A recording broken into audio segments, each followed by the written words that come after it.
What is going on, YouTube? Pass the Prop back today, NBA edition, full slate. We got a great slate of basketball tonight. Joined as always by my guy Stu. How you doing on this Monday?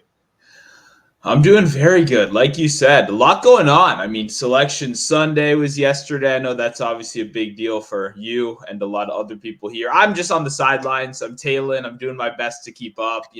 I'm sad that one guy, Kareem Abdul-Jabbar, is not going to be in the tournament. Wow. That's heartbreaking for a fan like myself, but we're going to find some way to move on, and I think we got a great way to do it. We got NBA props on deck for you guys today. A lot of good stuff, and we got a special guest in the house. We got Steph Byron Keach on Twitter. Welcome to the show, man. Thank you guys for having me. I'm a big fan of both you guys. Excited to kick it here. Get toward the end of NBA season. I'm really looking forward to MLB. I'm not looking forward to the overlap madness that comes with it, but this is a very exciting time of year all around. Yeah, man, it's clustered, man. It's just I already got my schedule all moved around so I can have my whole Friday off just so I can go watch games. Probably start drinking at like 10:30.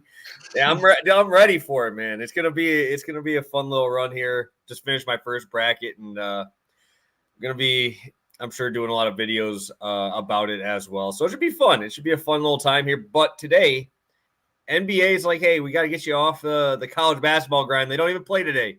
There's no college basketball today, so you guys got to come over, watch some NBA, and we got a pretty damn good slate. I think it was like, 9 games on the slate, 8 games.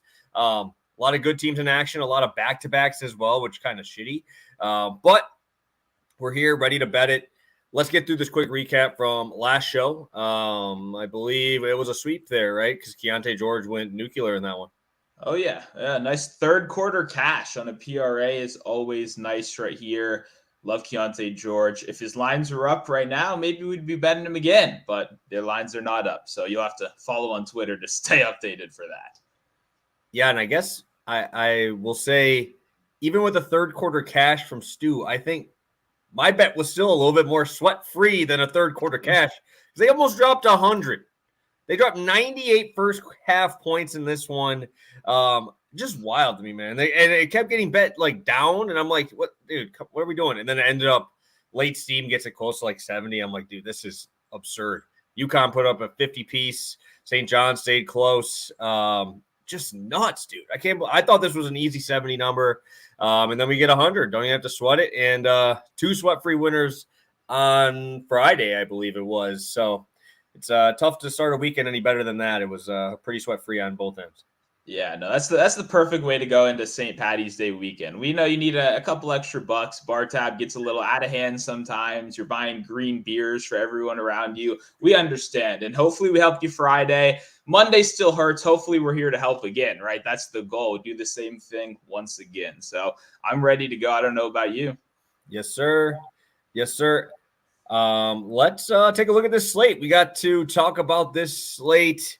Stu, I'm going to kick it over to you before we start, and then we'll get over to our boy SB. I'm just going to use SBK because that's the initial right here. I'm just going to use SBK there.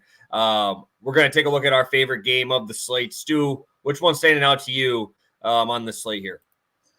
Yeah, there are a couple good options. Funnily enough, I mean, it looks like the early slate is kind of a sleeper right now. You might just want to hang out for a little bit and check out on some of these later games. For me, Knicks Warriors, I think, is obviously where it's going to be at. I mean, the Knicks, they've been pretty fun, mostly because their starters are playing like 40 minutes a game right now. It's like weird, like pseudo playoff vibes. It's almost like forced due to the fact that no one's there. OG obviously came back, but now going to miss this one tonight. And obviously the Warriors on the other side, getting Curry back. We got to see what that team was about. I don't want to see Clay in the starting lineup. Whenever they put him in the starting lineup, bet the under. That's just the easiest thing in the world right there. Now he's back off the bench. This team has like a 13-man rotation. I want to see who's going to get the minute bump, but more importantly, who's going to be the guy that maybe has been playing 30 minutes, 25 minutes? Who's going to start seeing those decreases towards the end of the year? Because I really don't think it's sustainable to keep playing the amount of guys they're playing right now. So definitely interested in that, not only from just like a game theory perspective, but also just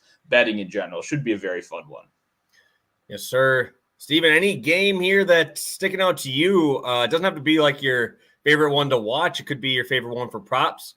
Could be the ugliest one that you think will be fun to watch here. So any spot that sticks out to you. game-wise? So I'm always like very interested. The Pacers are such a fascinating team from a matchup perspective. Just like they play so fast, they give up a lot of points, but yet they suppress certain stats, which kind of makes them interesting. So the Cavs obviously without Donovan Mitchell tonight, big absence. No Evan Mobley as well. The Pacers, they give up a ton in the paint, second most points in the paint on the year. They are elite at preventing catch and shoot shots, especially. So any guys who like aren't really able to create their own shot, off-ball players, are particularly kind of in rough spots. I think you're kind of already seeing that reflected in the props. Like I was expecting to maybe see some value on George Niang under, just given where they're at and the likelihood that he probably starts. His point prop's at 10.5. His 3-point prop is 1.5. For like this type of situation for him, like I think this is the only matchup you would see that. So I think if you're going to target overs, you want to look at guys who have the ball in their hands a lot and who do not take most of their shots from via catch and shoot. You want guys who generally score in the paint. Jared Allen at 17.5, I think is very interesting for an over. I think he'd be the guy. And then Garland, I'd be fairly confident with them like meeting their expectation. Garland, only 17% of his shots come via catch and shoot, 17.7%. It's a pretty low number. He's very kind of pull-up oriented, even more so when they don't have Mitchell. Karis LeVert, 24.4% catch and shoot. And then we get to the guys that are like super dependent on this. I'm really curious to see when we get a Sam Merrill prop, what that number's at. He has the highest catch and shoot rate on the team, 68.2%. Niang not too far behind at about 55%. So those guys I was looking to fade. I think the market is correct on where they are on Niang, maybe even a tad low. Isaac Okoro is another one who's kind of interesting. He does 42.1% of his shots are catch and shoot, but I think that's a little misleading just given that most of his attempts come within 10 feet. So I think he's in a decent spot here. But yeah, I'm just always so fascinated by the way that the Pacers defend, just given that like they're generally pretty easy to score against, but like there's certain aspects about them that make them hard to rack up certain stats. So yeah, I think if you're going to play any overs on the Cleveland side, look for guys who do not depend on catch and shoot stuff. And if you want to play unders against the Pacers, catch and shoot guys are the way to go. Yeah, I think that's a killer breakdown right there. And you did mention one guy too, the Karis LeVert. I hate betting on Karis LeVert, but it does seem like as a guy that can create his own shot, right? And the only guy really when we're talking about outside of Garland, right? Because really when we look at it, who else is self-creating on this team? You mentioned Merrill. We've loved that guy, right? But this is the worst spot imaginable, like you mentioned. So they give us his props 5 minutes before tip. We'll see what happens today. But I think LeVert is someone I definitely agree. Very interesting. A rare, self-creator off the bench with a bunch of other guys that, that isn't maybe their strong suit. Yes, sir. I think I'm going to go to that Kings game. I want to go to Kings Memphis.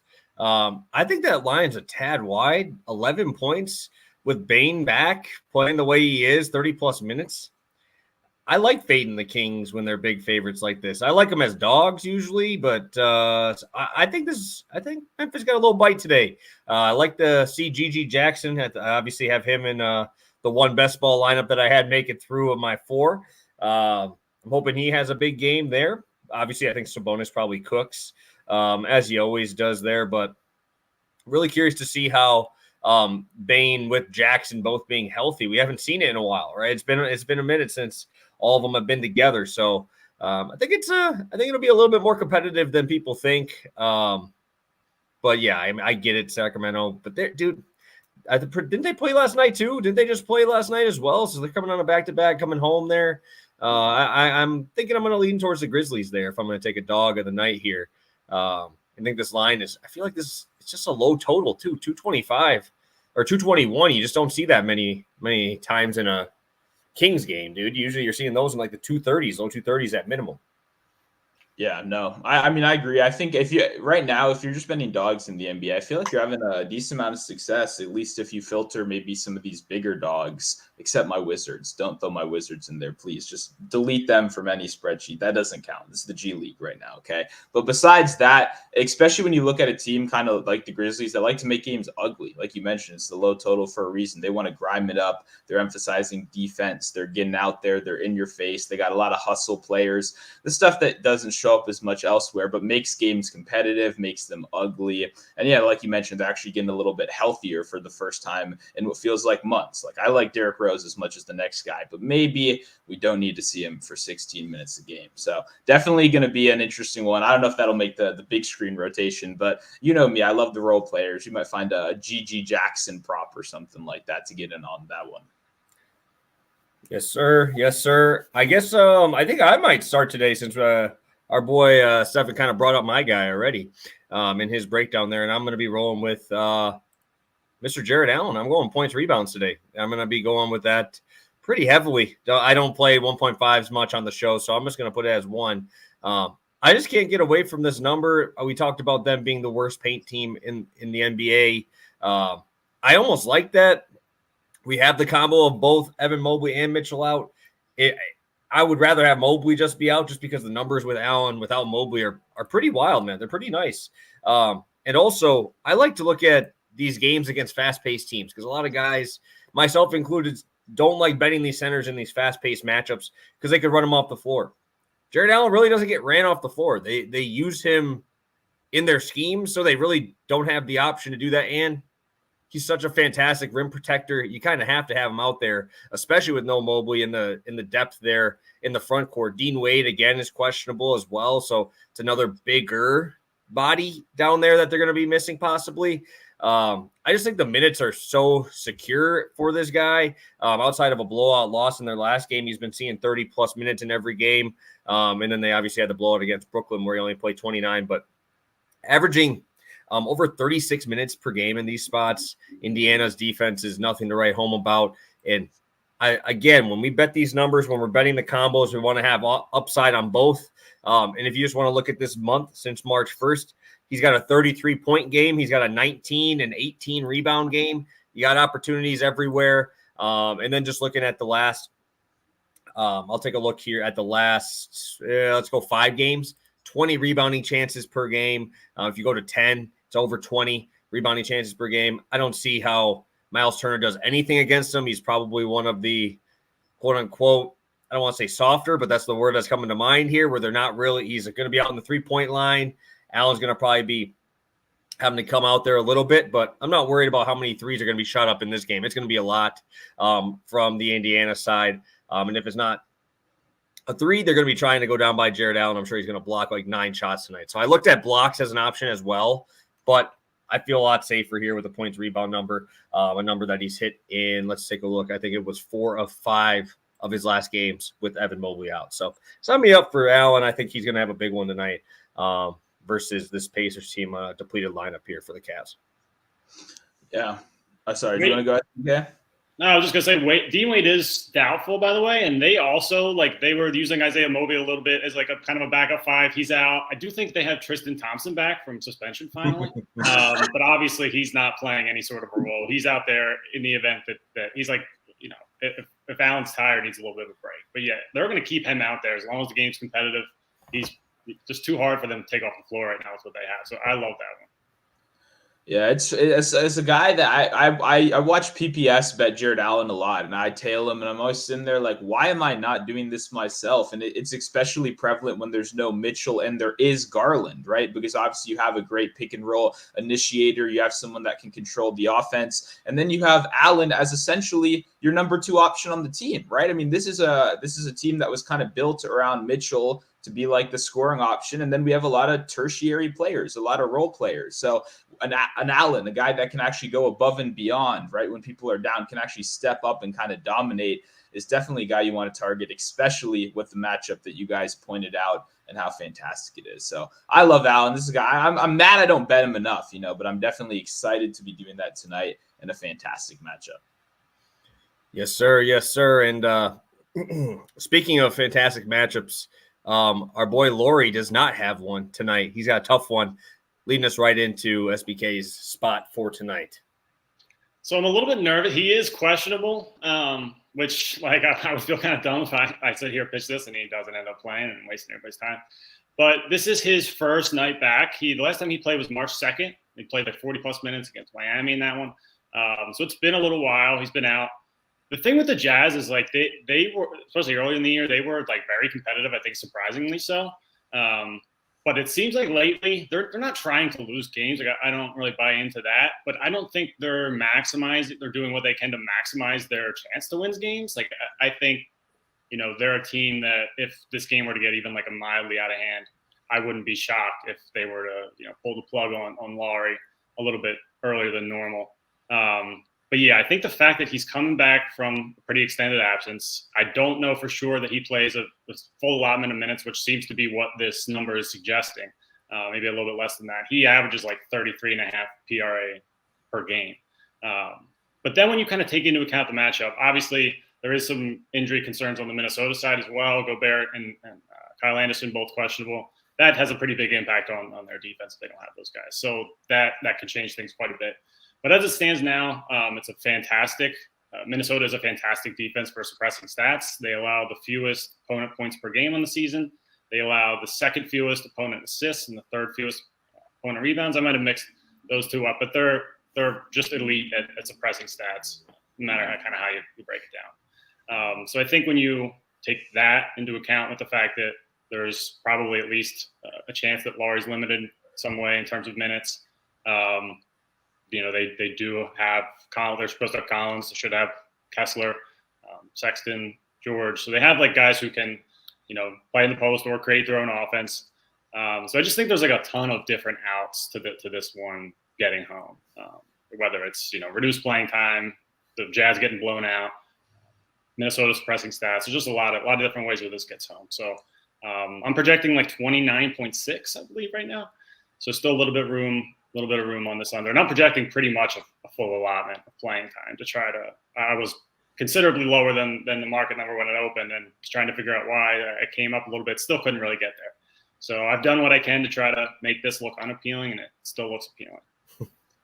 Yeah, and I think that's obviously the biggest goal with the unders, right? Is finding as many outs as possible, or finding as many ways for this to miss. So even if he is healthy, does play his full minutes, guess what? You're still, like you said, against one of the toughest defenses in the league. And the one good thing you have going is no matter what, even if Minnesota does, Anderson or hopefully not Gobert, but if Gobert does go down, like they are going to play at a snail's pace no matter what. That's kind of the default on that team. So at least you do have that reassurance that it's not like Gobert goes down and they say, fuck it, we're going to run with the Jazz. Absolutely not. So, and I really do. I think my favorite point was the first one you made, which is that this isn't a team that's engineering themselves to win games anymore, right? They're looking towards the future. They're building right now. It's why Bryce Sensabaugh is coming in, starting and like leading the offense out there and not passing out, calling off Colin Sexton. No, I want this ISO, baby. That's what happens when you have a young team. They're letting them play. And like you said, Hendricks is a guy that will be coming back. That's another guy. They spent a very high pick on him and have not got to see too much yet. A little catch and shoot, little good defense, little rebounding, but they're going to want to see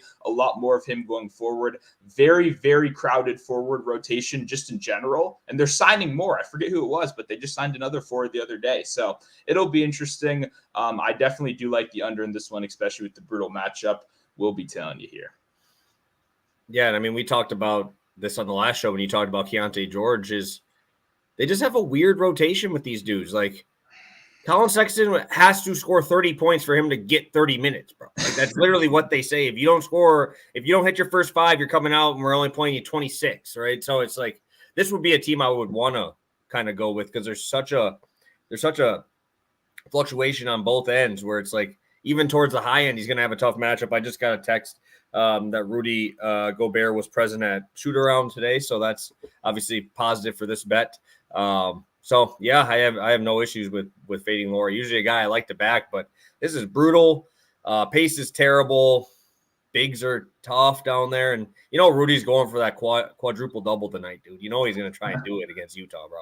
He's going to try for 10 blocks, too, for sure. That was honestly when I was thinking about a long shot. The Rudy blocks was the thing that I was like, I gotta try to find a way to like maybe work this in somehow. Utah does allow the most opponent blocks per game, so I think that's not a bad look at all. it wouldn't.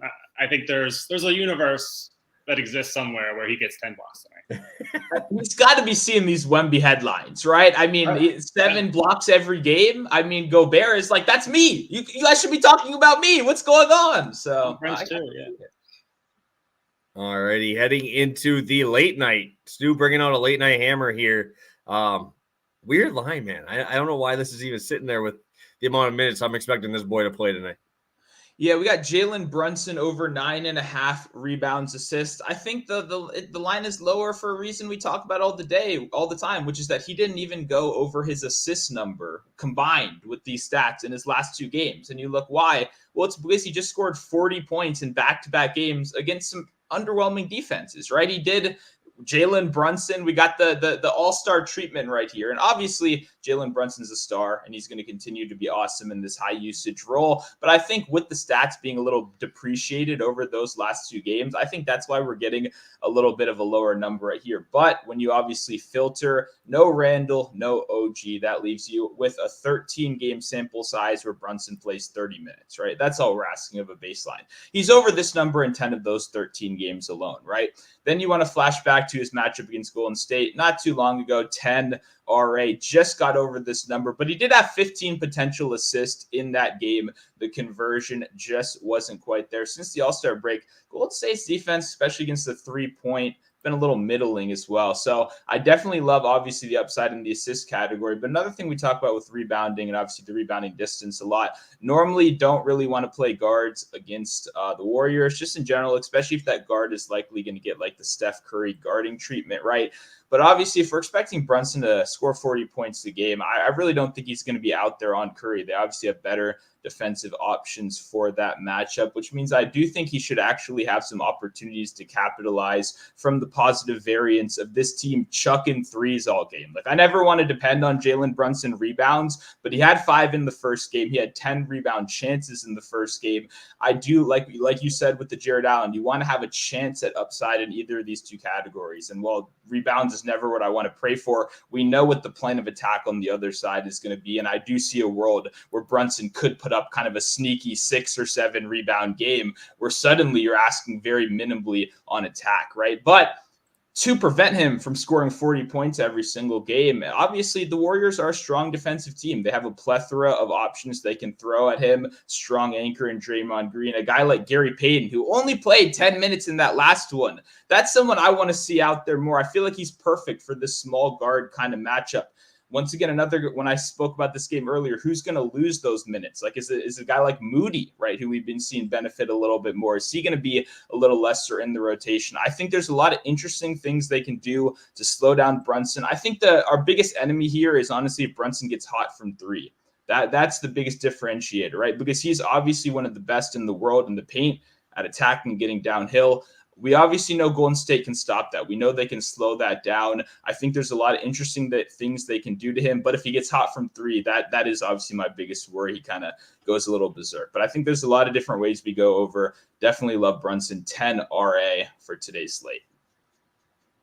Yeah, I don't mind it. Obviously got the Josh Hart 45 minutes as well. So you got to hope he's getting those back cuts when they try to send that double maybe as well. And honestly, dude, I'm kind of liking Hartenstein too, so I could see some little alley-oops there. Send me some alley-oops there a little bit from Brunson. I'm also talking on DFS right now because Hartenstein's like under 5K for the first time in forever. So sign me up for that. I'll probably be on that tonight in some way. Have you been betting Brunson at all this week or this year, Seven? A ton. I feel like I end up on a lot of ugly shit a lot of times, especially a lot of ugly unders. But yeah, with the Knicks, like they're basically treating every game like it's the playoffs, and that's like in the case like the entire year. But yeah, especially without OG, just like Precious, like even a lower usage guy that we're likely to see more of.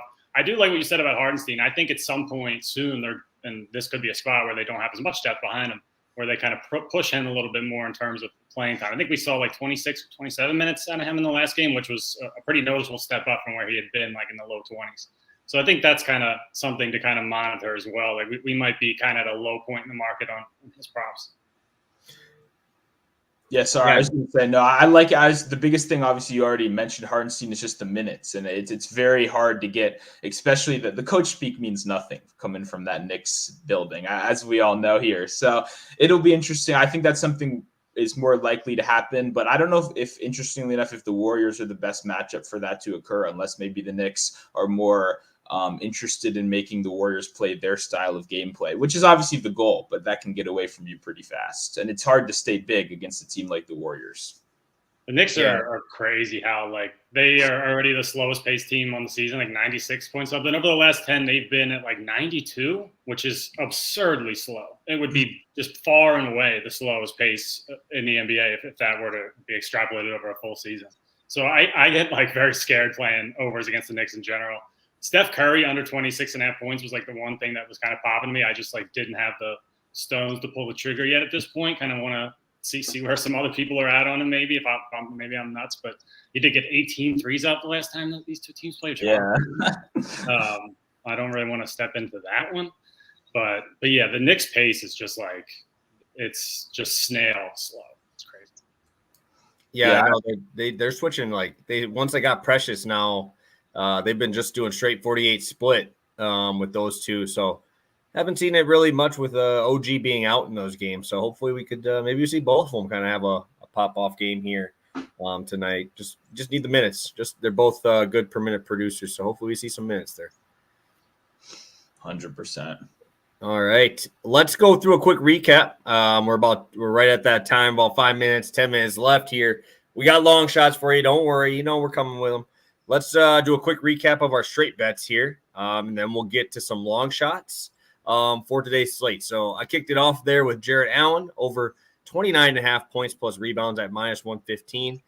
Stefan, take it away, man. So Laurie under 31.5 PRA. I would play that. I think at 30.5, we're still okay at 110 or better. I'm projecting about 29.6. Beautiful. Stu. Then we got Jaylen Brunson over 9.5 rebounds and assists, -115 over on Bet365. And Fire Sports at just 1 unit on that Brunson play. Correct. 1 unit, unless otherwise specified always. Beautiful. Stu, I believe I'll let you kick it off because I have yours written down already. Sticking with Brunson, correct?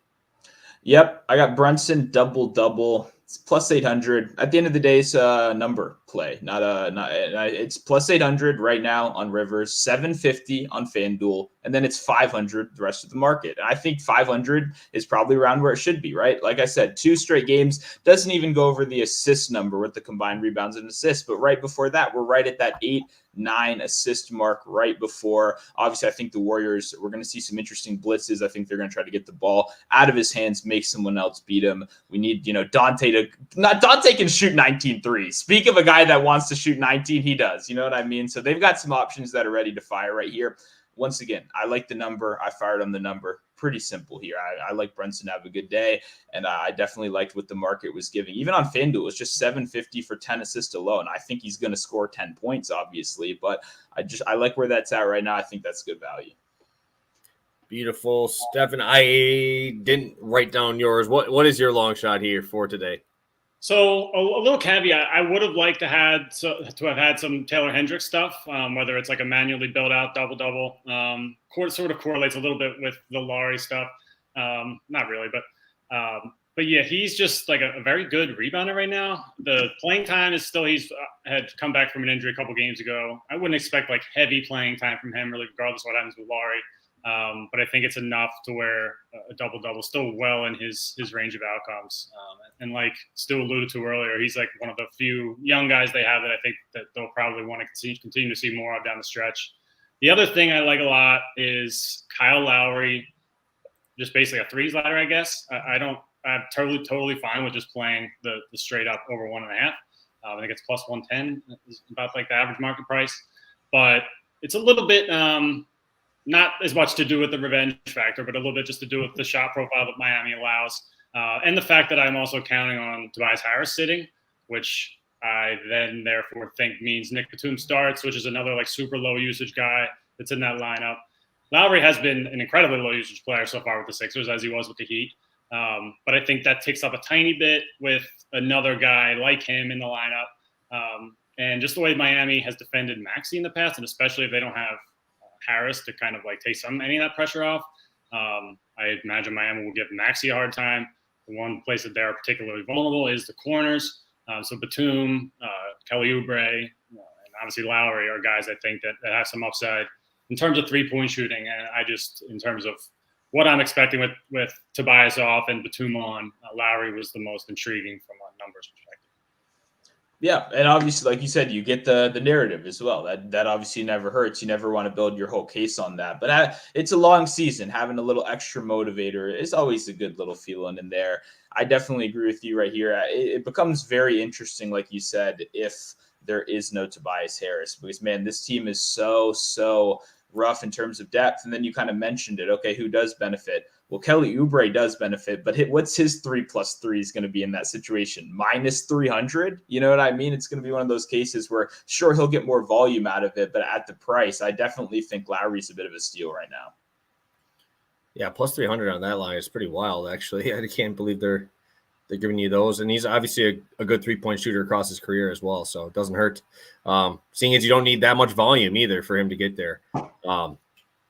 And everybody's talking about I know Stu talks about the Miami taking away your top option pretty well, like the Patriots do in football. So obviously you get Tyrese Maxey getting that treatment tonight. So always nice to have a tertiary option in these spots against this type of team who can take it away, who have the defenders to take away a guy like Maxey in that spot.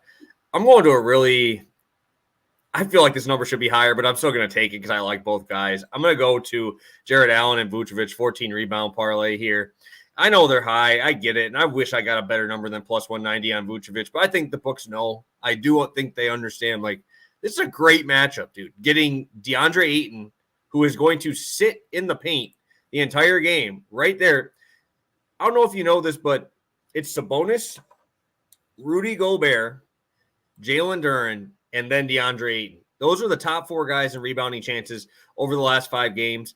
And the only guys over 23. All of them are over 23 rebounding chances over the last 5 games. DeAndre Ayton is actually the closest in terms of average rebound distance at just 4 feet from the basket. This dude's going to literally park down there. If I'm going to have Vucevic down there, I'm going to get, low to mid 30s minutes from this guy. Maybe we get a little bit more so you can pull DeAndre Ayton out of the paint because I'm not really worried. I don't even know if Jeremy Grant's playing, but if he is, well, he's not a great paint protector either. And if you're going to have Vucevic sitting out there pulling Ayton away from the hoop, got that as an option as well. Jared Allen, I talked about him ad nauseum already for his rebounding numbers here today. But one thing I didn't get to mention is obviously you have Miles Turner averaging around 15 rebounding chances per game, but he's going to get so many more minutes than Miles Turner that he's going to get some of those Jalen Smith minutes. And Jalen Smith in 18 minutes per game is over 14 rebound chances. That's absurd. He's got 14 rebound chances 4 feet away from the hoop. And if we're going to get overlapping minutes where I'm going to get some time with Allen on Smith, where he's just going to park down there as well, I think that gives the upside to even get up closer to 18. I might throw a full ladder on this one for Jared Allen in this spot. Obviously a lot more possessions. And obviously a little bit better matchup than he's used to getting the Pacers here. So I'm going to roll with that one. Wish it was a little better number on Vucevic, but I'll take it. Yeah, I'm never going to complain about getting 2 of the, like you said, highest volume rebounders around in a nice little parlay right here. So I want some exposure to both these guys as well. Definitely be joining you. What is this, DraftKings or FanDuel? FanDuel. Oh, yeah. Of course, DraftKings doesn't have that. It's probably locked right now. You see like 12 little locks, so that makes more sense. Yeah, there's not many long shots over there on DraftKings yet. They wait till like an hour before to give me even any chance to build anything on there, which kind of sucks. But thank you, FanDuel, for having this ready for us early and often here. So got all the long shots, got everything else set away. We got a ton of stuff for you guys tonight on this 9-game slate. So you got anything for the people before we head out here? And give everybody the socials for our boy SBK. Not really. I mean, Monday, Wednesday, Friday, Pass the Prop, 1 p.m. EST, free picks. You know where to find us. The other thing I want to say is, well, obviously my guy PPS is right here. He's going to be killing it on this channel. Make sure you're subscribed if you're not already. One of my favorite places to go for March information Everyone in the world is a March Madness expert starting yesterday night. So it's incredibly hard to actually see who's been in the trenches all year long.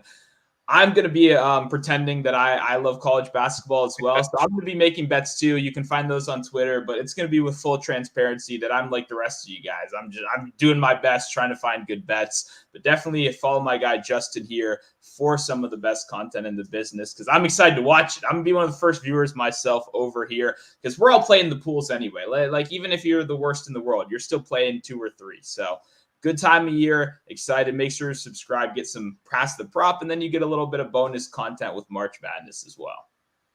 That's right. I appreciate that, man. I appreciate that. Yeah, it's going to be fun. Should be fun. Our boy Steven over here.